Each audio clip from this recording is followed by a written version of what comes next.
Hello everyone, welcome to my channel that is study with point. आज हम discuss करने जा रहे हैं केमिस्ट्री के क्वेश्चन 31 से लेके 45 तक, जो कि प्रीवियस ईयर एचपी टेट के एग्जामिनेशन में पूछे गए थे। सबसे पहले क्वेश्चन नंबर 31 की बात करते हैं। Two isotonic solutions will have same. Two isotonic solutions के पास सेम क्या होता है? अब देखिए, आइसोटोनिक सॉल्यूशंस वो सॉल्यूशंस होते हैं जिनका ऑस्मोटिक प्रेशर जो होता है किसी गिवन टेम्परेचर पे सेम रहता है। तो इसका मीनिंग क्या है कि उनके पास सेम वॉल्यूम होगा या सेम नंबर ऑफ मोल्स रहेंगे, मीन्स मोलर कॉन्सेंट्रेशन जो है उनकी वो सेम रहेगी। तो यहाँ पे ऑप्शन नंबर आपका डी जो है, ऑस्मोटिक प्रेशर जो है टू आइसोटोनिक सॉल्यूशंस का वो सेम रहता है। अब देखिए, जो आइसोटोनिक सॉल्यूशंस हैं, जब हम बात करते हैं इसके बॉइलिंग पॉइंट की, तो बॉइलिंग पॉइंट में इनका सेम एलिवेशन होता है, और जब बात करते हैं हम इसके फ्रीजिंग पॉइंट की, तो इसका डिप्रेशन जो है वो क्या रहेगा, सेम रहेगा। Same elevation in boiling point and depression in freezing point. इसके बाद बात करते हैं क्वेश्चन नंबर 32 की।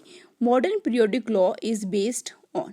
जो आपका मॉडर्न पीरियोडिक लॉ था वो किसके ऊपर बेस्ड था? अब देखिए, ये बहुत सिंपल सा क्वेश्चन है कि जो आपका मॉडर्न पीरियोडिक टेबल है वो पीरियोडिक लॉ के ऊपर बेस्ड है, जो कि कहता क्या है, the chemical properties of element are a periodic function of their atomic numbers. Option number C जो है वो इसका सही आंसर है। इसके बाद बात करते हैं क्वेश्चन नंबर 33 की। 33 क्वेश्चन है, sea water can be converted into fresh water why. अब जो सी वाटर है, जो उसका वाटर जो है वो क्या होता है, सलाइन वाटर होता है, और उसको फ्रेश वाटर में कन्वर्ट किया जाता है डिसलाइलेशन की प्रोसेस से। तो यहाँ पे डिसलाइलेशन की प्रोसेस यहाँ पे नहीं है, तो आप पहले समझते हैं डिसलाइलेशन की जो प्रोसेस है वो बेसिकली है क्या। डिसलाइलेशन प्रोसेस की बात कर रहे हैं, और डिसलाइलेशन जो प्रोसेस है ये क्या है, एक तरीके की आर्टिफिशियल प्रोसेस है। आर्टिफिशियल प्रोसेस में क्या किया जाता है, इसके अंदर टू मेन प्रोसेसेस आती हैं। फर्स्ट वन आती है आपके पास यहाँ पे, जिसको बोलते हैं हम डिस्टिलेशन,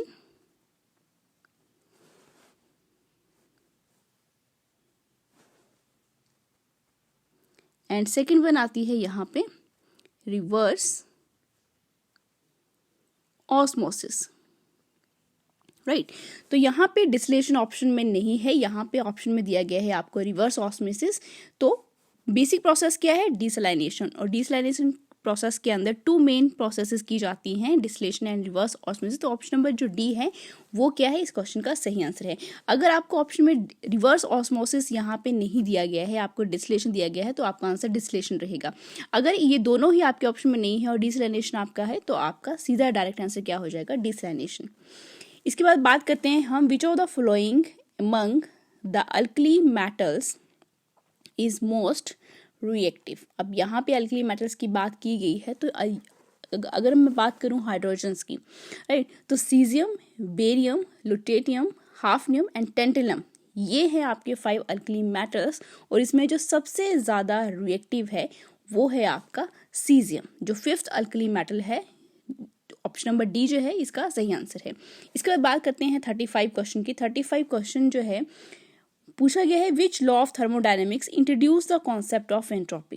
अब देखिए, सेकंड लॉ ऑफ थर्मोडायनेमिक्स बोलता क्या है, इन ऑल एनर्जी एक्सचेंजेस, कि जितने भी आपके एनर्जी एक्सचेंज हो रहे हैं, इफ नो एनर्जी एंटर्स और लीव द सिस्टम, अगर कोई एनर्जी किसी सिस्टम में एंटर नहीं कर रही है, ना ही उस सिस्टम को छोड़ रही है, तो पोटेंशियल एनर्जी जो है उस स्टेट की वो क्या रहती है, लेस देन रहती है इनिशियल स्टेट की।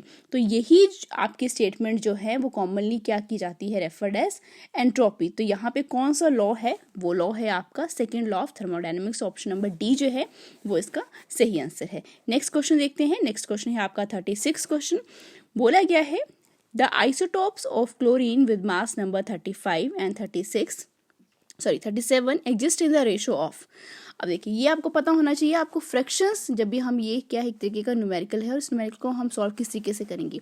मैं मान लेती हूँ कि फ्रैक्शन जो है किसकी, क्लोरीन 35 की, उसकी फ्रैक्शन में मान लेती हूँ P, और क्लोरीन 37 की आइसोटोप जो है उसकी फ्रैक्शन में मान लेती हूँ 1 - P।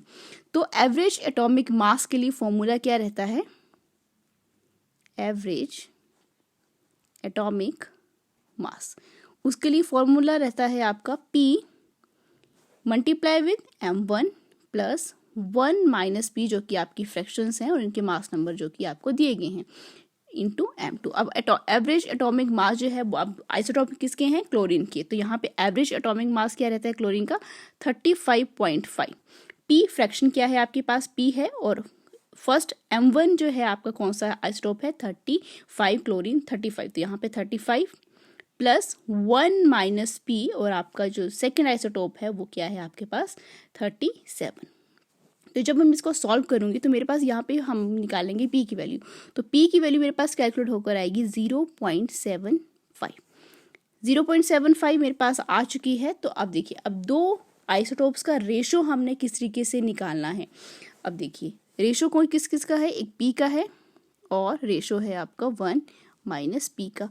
P की वैल्यू कितनी आई है 0.75 और रेशो आपका क्या है 1 माइनस 0.75। तो जब मैं इसको कैलकुलेट करूंगी तो ये मेरे पास आएगा 0.75 रेशो 0.25 और डिवाइड करती हूँ तो ये रेशो क्या बन जाता है मेरे पास 3:1। कितना आ रहा है ये 3:1। तो ऑप्शन में देखते हैं ऑप्शन कौन सा है यहाँ पे 3:1, ऑप्शन नंबर सी जो है वो इसका सही आंसर है। नेक्स्ट क्वेश्चन देखते हैं। नेक्स्ट क्वेश्चन क्या बोला गया है, which of the following matters form an amalgam with others metal. ये बहुत सिंपल सा क्वेश्चन है। मरकरी जो है वो क्या करती है, अमलगम फॉर्म करती है with the other metals. Option number D जो है वो इसका सही आंसर है। इसके बाद बात करती हूँ क्वेश्चन नंबर 38 की।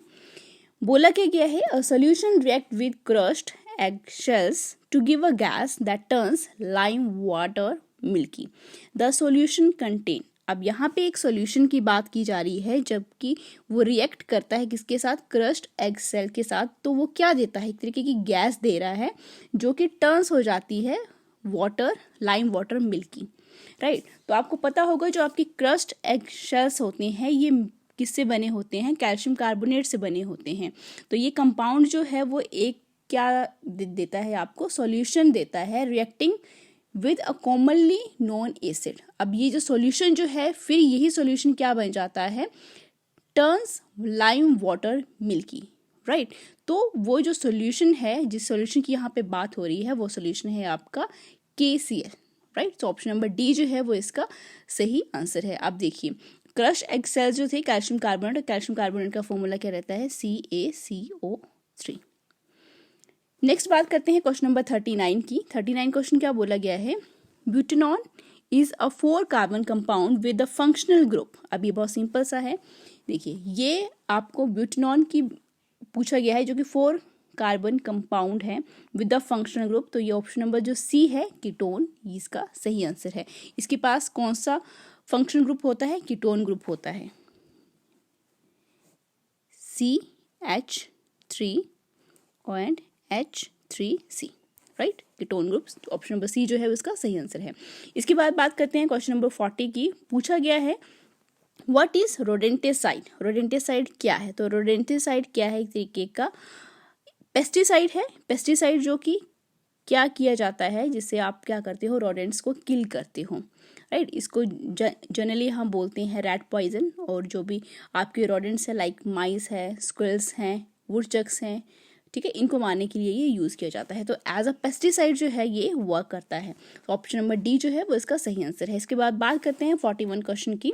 The inventor of the atomic theory is, बहुत सिंपल सा है, जॉन डॉल्टन जो थे वो इन्वेंटर थे एटॉमिक थ्योरी के। ऑप्शन नंबर सी सही आंसर है। इसके बाद करते हैं 42 क्वेश्चन की। 42 क्वेश्चन क्या बोला गया है, which of the following is estimated by the radio carbon dating. जब भी हम बात करते हैं रेडियो कार्बन डेटिंग की तो यहाँ पे हम कार्बन 40 डेटिंग का इस्तेमाल करते हैं।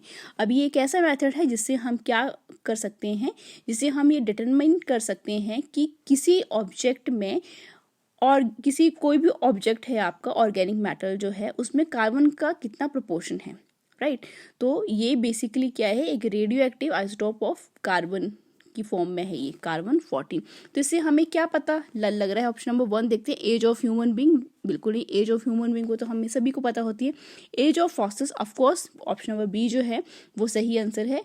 फॉसिल्स जो होते हैं उसमें कार्बन की कंपोजिशन बचती है, तो इसीलिए हम कार्बन 14 डेटिंग का इस्तेमाल इसके लिए करते हैं। डिसीज ऑफ ह्यूमन बॉडी नहीं है, प्योरिटी ऑफ मैटर्स इसका सही आंसर नहीं है। ऑप्शन नंबर बी जो है वो इसका सही आंसर है। इसके बाद बात करते हैं हम क्वेश्चन नंबर 43 की। 43 क्वेश्चन क्या बोला गया है, the hydrogen ion concentration in any solution is 10⁻⁻⁴ m, the concentration of hydroxyl ion in the solution it would be. बहुत सिंपल सा क्वेश्चन है। अब देखिए, जब भी हम बात करते हैं इस तरीके के क्वेश्चंस की, तो product of hydrogen ion concentration and hydroxide ion concentration, जो कि किसके इक्वल रहती है आपकी, OH into H positive hydroxyl and hydrogen ion, किसकी इक्वल रहती है 1 इंटू 10⁻14, बहुत जो कि बिल्कुल सिंपली है 10⁻14। तो यहाँ पे हमें किसकी निकालनी है, हाइड्रोक्सिल आयन की निकालनी है, राइट। तो ये किसके इक्वल बन जाएगी 10⁻14 डिवाइडर, सॉरी, यहाँ पे आपको कंसंट्रेशन दी गई है हाइड्रोजन आयन की, ऑफ कोर्स हाइड्रोजन आयन की दी गई है, तो वो 10 कितनी दी गई है -4। तो जब मैं इसको क्या करूँगी, कैलकुलेट करूँगी, नेगेटिव के 4 हैं, ऊपर जाके पॉजिटिव के 4 बन जाएंगे, 10⁻10 जो है इसका सही आंसर है। तो ऑप्शन में देखते हैं, ऑप्शन जो है आपका सी जो है वो इसका सही आंसर है। इसके बाद बात करते हैं क्वेश्चन नंबर 44 की। The phenomena of radioactivity was discovered by, तो discovery of spontaneous radioactivity जो कि किया था किसने, हेनरी बेक्रेल ने। ऑप्शन नंबर ए जो है वो इसका सही आंसर है, और इनको इसके लिए नोबेल प्राइज भी मिला था इन फील्ड फिजिक्स इन 1903। नेक्स्ट है the ion that is iso electronic with. अब यहाँ पे आपको बोला गया है कि आइसो इलेक्ट्रॉनिक स्पीसीज कौन सी होती हैं जिनके पास सेम नंबर ऑफ इलेक्ट्रॉन्स होते हैं। अब यहाँ पे किसके लिए पूछा गया है, CO के लिए पूछा गया है। तो मैं CO की बात करती हूँ, तो यहाँ इसके पास कितने इलेक्ट्रॉन्स है, कार्बन के पास कितने हैं 6, और ऑक्सीजन के पास कितने हैं 8। तो जब मैं इनका सम करती हूँ तो ये बन जाते हैं 14। तो हमें देखना है कि इन सब में 14 जो है किसके पास इलेक्ट्रॉन्स हैं। तो बहुत सिंपल सा क्वेश्चन है। देखिए, अगर मैं बात करती हूँ आप सबसे पहले O2 पॉजिटिव की, O2 पॉजिटिव, तो देखिए 2, ऑक्सीजन का एटॉमिक नंबर 8 और पॉजिटिव है तो -1, तो ये कितने बन जा रहे हैं 15 बन जा रहे हैं, तो 14 के इक्वल नहीं है। नेक्स्ट बात करते हैं हम इस वाले एलिमेंट की। अब यहाँ पे देखिए कार्बन कितना होता है 6, प्लस नाइट्रोजन के कितने होते हैं 7, एंड यहाँ पे निगेटिव साइन है मीन्स +1, तो ये कितने बन जा रहे हैं 14। तो 14 जो है वो किसके साथ आ रहा है, ऑप्शन नंबर बी के साथ। तो 45 का जो मेन आंसर है 14 जो है इसके पास इलेक्ट्रॉन्स है, और इसके पास भी कितने हैं 14 इलेक्ट्रॉन्स हैं। तो ऑप्शन नंबर बी जो है वो इसका सही आंसर है। So this is all for today. Like share and subscribe for more videos. इस वीडियो का सेकंड पार्ट जो है वो हम डिस्कस करेंगे, क्वेश्चन नंबर देखेंगे 46 से लेके नेक्स्ट 60 तक।